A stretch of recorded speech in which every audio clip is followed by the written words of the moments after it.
Hello friends, I am Kanika.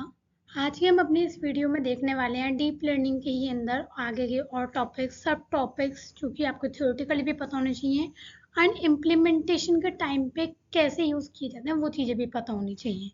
तो आज के सबसे पहले हम देखने वाले हैं एक छोटा सा टॉपिक दैट इज़ जो कि बहुत ही ज़्यादा इम्पोर्टेंट है, दैट इज़ एक्टिवेशन फंक्शंस।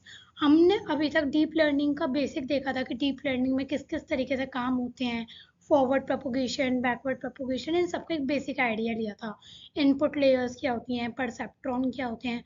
उसी में अगर आपको याद हो तो मैंने आप लोगों को बताया था कि जब हम न्यूरॉन्स बनाते हैं, न्यूरॉन्स को कनेक्ट करते हैं, तो न्यूरॉन्स के अंदर दो चीज़ें होती हैं। पहला वेटेड सम, दूसरा एक्टिवेशन फंक्शन। तो अब यहाँ पर क्या हुआ है, देखो हम क्या करने वाले हैं, डिफरेंट तरीके के हमारे आप देख सकते हो यहाँ पे हमारे डिफरेंट टाइप्स के 1 से लेके 8 तक के एक्टिवेशन फंक्शंस अवेलेबल हैं। हर किसी एक्टिवेशन फंक्शन का अपना रोल है, अपना तरीका है कि किस टाइम पे हम किस एक्टिवेशन फंक्शन को यूज़ करते हैं। और बेसिकली इस परसेप्ट्रॉन में, इस न्यूरल नेटवर्क में एक्टिवेशन फंक्शन कैसे यूज़ होता है हम वो देखने वाले हैं। अगर मैं बात करती हूँ इन पिंक कलर के न्यूरॉन्स की, तो ये क्या है मेरा, ये है मेरी इनपुट लेयर। इनपुट लेयर हमने देखा था कि कोई भी न्यूरल नेटवर्क होता है उसमें मेन कौन कौन सी लेयर्स होती हैं, input layers, hidden layers and output layers.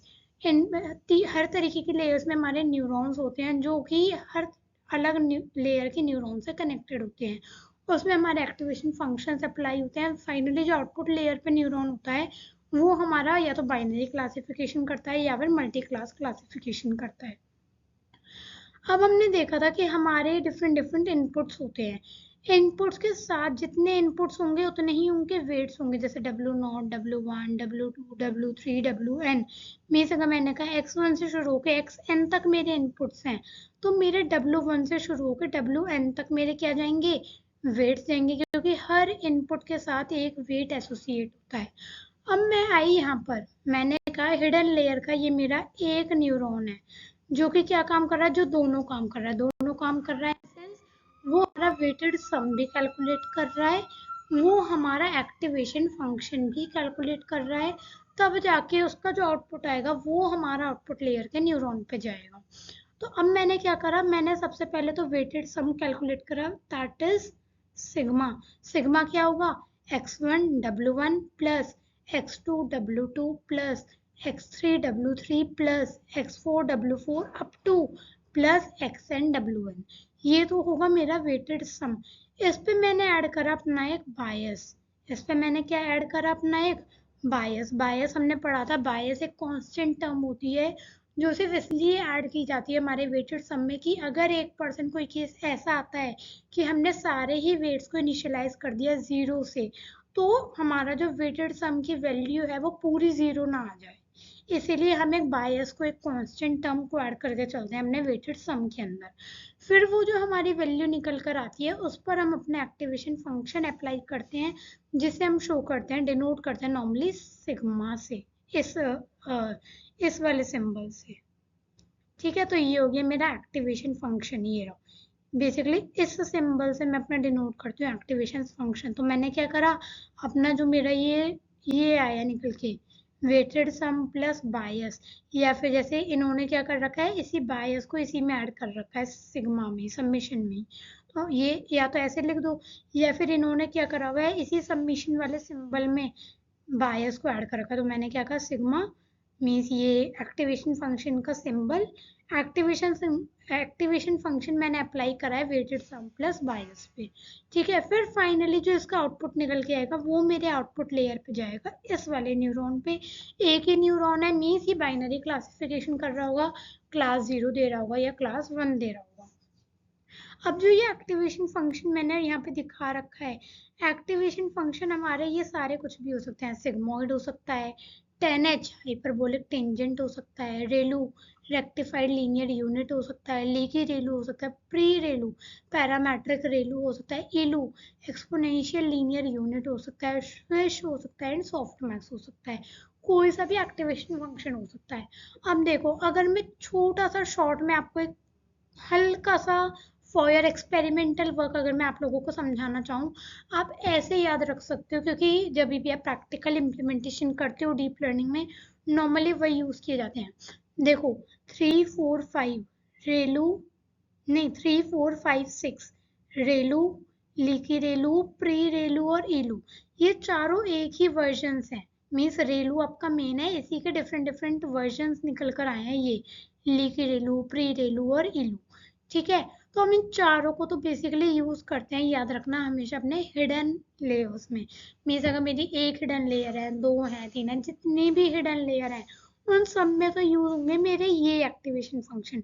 उसमें भी हम मोस्ट इम्पोर्टेंटली यूज रेलू करते हैं, बट कई बार जैसे हमें ड्रॉप आउट वगैरह लगाना होता है या फिर डेड न्यूरॉन की कंडीशन आ जाती हैं, उस टाइम पर हम लीक रेलू, प्री रेलू या एलू में से कुछ उठाते हैं, वरना नॉर्मली यूज हमारा रेलू ही होता है। तो ये 4 एक्टिवेशन फंक्शंस जो है ये तो यूज किए जाते हैं हिडन लेयर्स में। हम बात आती है 10H की। 10H भी हमारा थोड़ा सा डिफर कर जाता है, इसे अलग से देखेंगे। मैं बात करती हूँ 10H और स्विश, इन दो को अभी के लिए रहने दो, बस इतना याद रखो कि ये दो भी होते हैं। इसके अलावा हमारा बचा सिग्मॉइड और सॉफ्ट मैक्स। तो याद रखना जो ये 1 और 8 नंबर पे हैं ये हमेशा हमारे यूज होते हैं आउटपुट लेयर पे। आउटपुट लेयर में भी कैसे, याद रखना अगर हमें करना होता है बाइनरी क्लासिफिकेशन तो हम यूज करते हैं सिग्मॉइड एक्टिवेशन फंक्शन। और अगर हमें करना होता है अपना क्या, मल्टी क्लास क्लासिफिकेशन, तब हम यूज करते हैं सॉफ्ट मैक्स एक्टिवेशन फंक्शन को। तो याद रखना आउटपुट लेयर में यूज करे जाते हैं सिग्मॉइड और सॉफ्ट मैक्स एक्टिवेशन फंक्शन। और जितनी भी हिडन लेयर्स होंगी हमारे न्यूरल नेटवर्क के अंदर, उसके अंदर हम नॉर्मली यूज करते हैं रेलू, लीकी रेलू, प्री रेलू या एलू। ये 4 एक्टिवेशन फंक्शंस हम हिडन लेयर में यूज करते हैं। Sigmoid and softmax activation function को हम आउटपुट लेयर में यूज करते हैं। सिग्मॉइड एक्टिवेशन फंक्शन यूज करा जाता है हमारे बाइनरी क्लासिफिकेशन के लिए, एंड सॉफ्टमैक्स एक्टिवेशन फंक्शन हमारा यूज करा जाता है मल्टी क्लास क्लासिफिकेशन के लिए। आई होप ये एक्टिवेशन फंक्शंस का एक बेसिक क्लियर हुआ होगा। मेन जो पॉइंट्स मैंने आपको ये लास्ट में समझाया है इन्हें ज़रूर याद रखना, क्योंकि यही हमारे मेन प्रैक्टिकली जब हम इम्प्लीमेंट करते हैं डीप लर्निंग के मॉडल्स को, तो ये बहुत ही ज़्यादा इंपॉर्टेंट हो जाता है हमारे प्रैक्टिकल इम्प्लीमेंटेशन वाइज। अभी जब हम आगे जाके इम्प्लीमेंटेशन भी देखेंगे तब और भी अच्छे से क्लियर हो जाएगा, बट थियोरेटिकल वाइज इतना पता होना चाहिए। मेन चीज आप क्या याद रखोगे कि हर इनपुट के साथ वेट एसोसिएट होता है।